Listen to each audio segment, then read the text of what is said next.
Hi guys, on today's video I'm going to show you how I store my dies and my embossing folders. Two different ways, but first I'm going to start with the dies. I got this box. These, you assemble them yourselves. My child stepped on it though. They're just like the photo boxes at the craft stores, but this one's much bigger. It's I want to say it's like 9 inches wide. Yeah, so it's 9.5 inches wide, and a normal photo box is only like 7.5. So, and this guy's way taller. It's almost 8 inches, so like 7 3/4. This is how I store my dies in here. They're in these little sheets, and so far this is what I have. I just got my Cuttlebug in December, so this is the dies that I've collected over the time so far. Then I have extra plates, and then some dies that I need to, put into the system.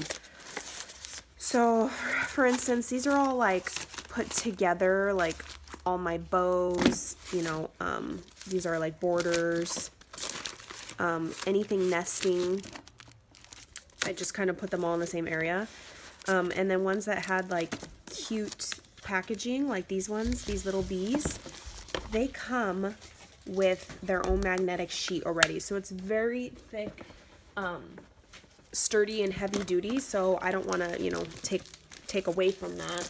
I just leave it in there and then slide it in the case that it is. Then for my spellbinders, these D lights, I left them in the thing just in case I ever don't want them and want to resell them. They have the packaging with it, but you could always take them out and stick the packaging in the back. So I'm going to show you. Remove this big old box. I got a sheet, not a sheet. They're 8x10, and I want to say they come in a pack of 10 or 20 from Amazon.com. So it's an 8x10 sheet of magnet, and it has sticky backing on the back that you just peel this off and and then stick, or you could just leave it like this. But when you put the magnets on this thing, it kind of, it's very flexible. So for instance, this one, it does not have, I did not back this yet. If you just hold it straight, it curves like this naturally because it's heavy. And then the dies start, lifting and popping off. Versus, I got the magnetic sheet and I backed it on a piece of chipboard. You can use old cereal boxes. I use chipboard that I get in my packaging when I buy like 12x12 sheets of paper, so it's free. So I just, peel off the white part and stick it onto the chipboard, and then I just trim around the edges.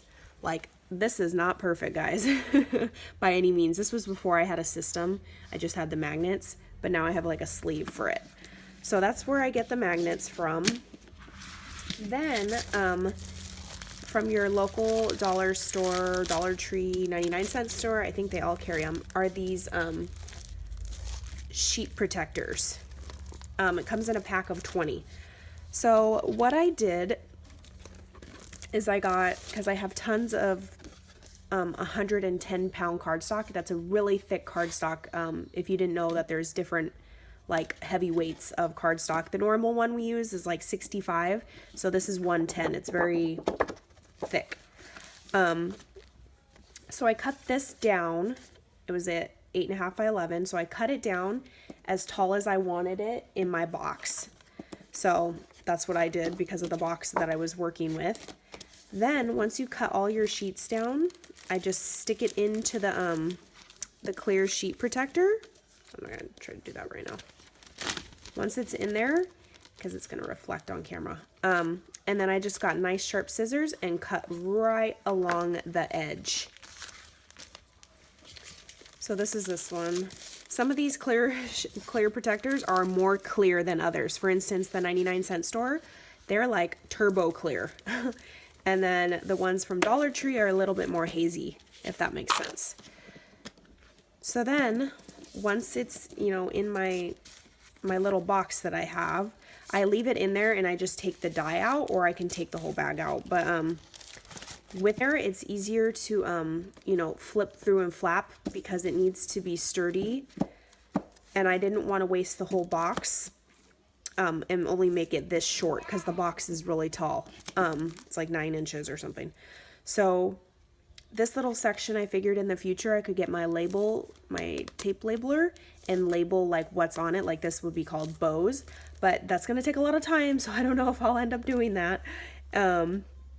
But yeah, that's what I have right now. And then if your dies came with like maybe some stamps, you could just stick the stamps right here in the back so they, you know, coordinate with the dies.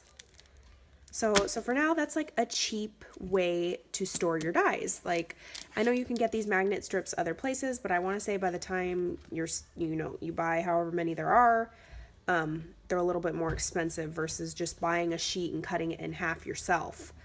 So that's what I did. And that's how I store them in my IKEA box. I'll link down the box, like the name of it and stuff, because they all got funky names. That box, and then I'll link down where I bought the magnets. And yeah, just check your local dollar store for these little folder things. And that's how I store my dies. Now, I am going to show you how I store my embossing folders. So I store them in this clear container. It is called the Card Keeper. It's by Recollections from Michaels. There's the SKU. And I love these boxes. I got one more because I don't know what I'm going to store in it, but I just liked the way that the box is set up when it's done. So here's the front of it. I just put clear label tape, and it's strong, these little thingies. Let's see if I can open this up. Okay, so it comes with 6 dividers that you just slide in these little slots right here. Hey, can you guys see that? Okay, like this. And then the last one you can label as well because it's already like built in the slots. So I have like, I labeled them just how I would look for like an embossing folder. So the first one's called Magical. So I have like stars in there, rainbows, bows, clouds. I have unicorn one, diamonds. That's very like magical to me. And then I have like random stuff like a paw print and stuff. Shapes, I just have your regular like circles and anything that has like a particular, you know, like squares, any type of normal shape. And then Christmas, and then I have my extra, my plates and stuff in shims in the very back section.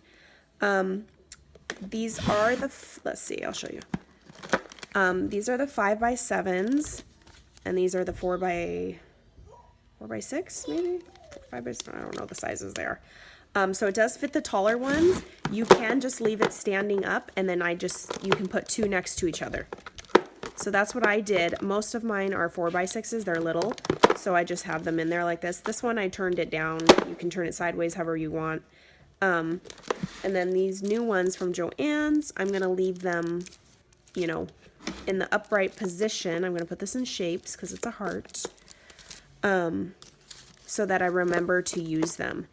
And the lid is deep. It's about 1.5 inches deep. So you have some room if whatever you're sticking in here sticks up, it's okay because the lid, it fits with the lid on. So yeah, that's I think these are $14.99 regularly. And obviously I get them on sale, 60% off or 40% with a coupon, something. So I get a really good deal. So yeah, I like this. Very heavy duty, sturdy, and I think it's cute. So yeah, that's how I store my embossing folders. Bye guys, catch you on the next video.